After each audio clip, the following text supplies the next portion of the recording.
Një ngjarje e rëndë është regjistruar në qytetin e Korçës, ku një konflikt mes dy personave ka përfunduar në plagosje me thik. Sipas informacioneve paraprake, ngjarja ka ndodhur në një lokal të qytetit ku një debat mes një 17 vjeçari dhe një 37 vjeçari ka degraduar në dhunë fizike. I plagosuri është shtetasi Benar Qelemeni, i cili ka psuar dëmtime në dorë nga mjeti prerës. Burime bëjnë me dije se 37 vjeçari kishte ardhur vetëm pak ditë më parë në Shqipëri pasi jetonte në shtetin grek. Dyshohet se shkaki i konfliktit ka qenë një përplasje më parshme mes palëve, konkretisht një vjedhje e ndodhur rreth 2 vite më parë, ku sipas dyshimeve Qelemeni kishte vjedhur banesën e autorit të mitur.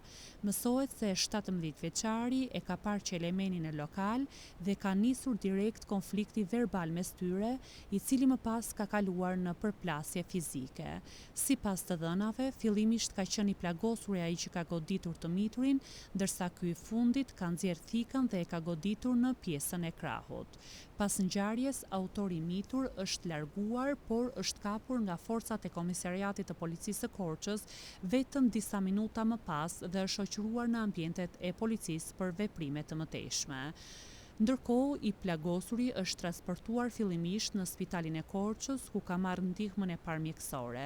Bluzat e bardha bëjnë me dije se ai ndodhet jashtë rrezikut për jetën, por për shkak të dëmtimeve të marra, u nis me ambulancë drejt Spitalit të Tiranës për trajtim më të specializuar. Benar Qelemeni njihet nga policia e Juglindjes si person me precedent penal në fushën e vjedhjeve. Policia ndërkohë po vijon hetimet për zbardhjen e plotë të rrethanave të ngjarjes.